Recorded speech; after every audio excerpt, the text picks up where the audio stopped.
In that same courtroom, a more personal and profound family drama unfolded, proving the chaos in CJNG's inner circle. Christian Fernando Gutierrez Ochoa, El Mencho's son-in-law. This man was wanted for allegedly kidnapping two members of the Mexican Navy in 2021, a barbaric act intended to force the release of his mother-in-law to escape justice.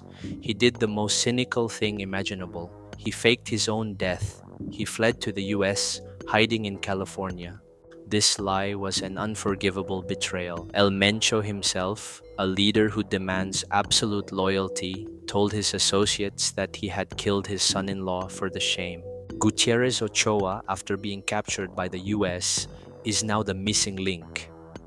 He can reveal El Mencho's internal operations and secret fortress.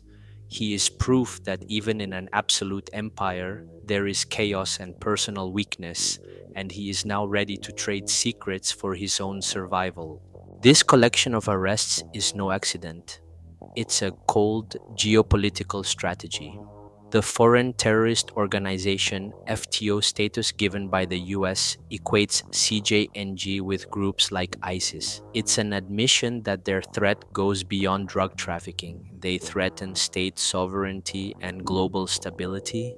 The FTO status allows the US to use the tools of intelligence and finance reserved for counterterrorism, not just organized crime. The goal? To cripple their financial facilitators completely. The fall of the heir apparent El Menchito, who was sentenced to life in a Washington court, sent an unambiguous message: blood is no longer a shield. This coordinated attack is proof the US has changed the battlefield. CJNG could not have grown this large, could not have achieved FTO status without the unspoken approval of the state apparatus. This is the core of the secret cartel pact.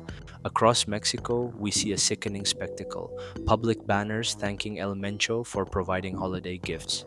CJNG doesn't just bribe, they govern and buy public loyalty in the face of an impotent government.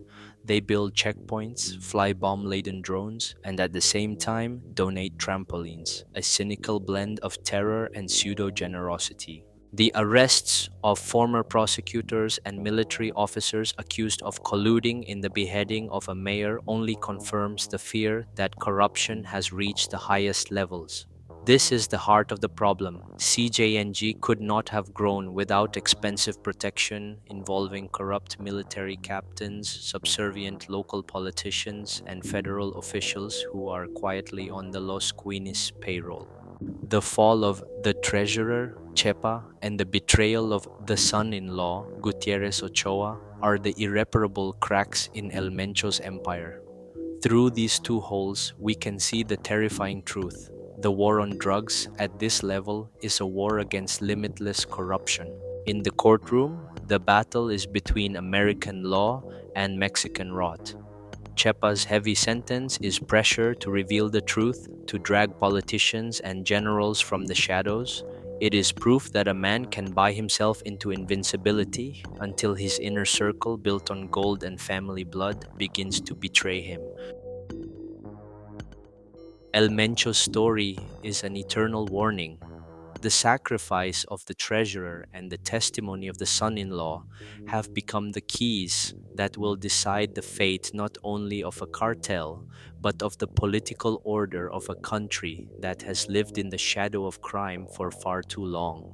The question we have to face is, when Chepa and Gutierrez Ochoa start talking, how many officials' names will be dragged from the shadows, proving that El Mencho is the result, not the cause, of a rotten state? That is the enduring burden of this chronicle, the most chilling forensic mystery, and a conspiracy that threatens to tear open the dark curtain for the whole world to see. The arrest of Chepa and the betrayal of El Mencho's son-in-law aren't the end of the story. This is just the beginning of the demolition. We have seen how absolute power hides behind legal businesses and under the protection of the state. Will the confessions from Chepa and Gutierrez Ochoa truly expose the dark list of politicians who have shielded El Mencho for so long? Or will this secret cartel pact be hidden once again, buried under the weight of larger geopolitical interests? Write your opinion in the comments. Do you believe the US actually wants to catch El Mencho, or do they just want to control the chaos they allowed to grow?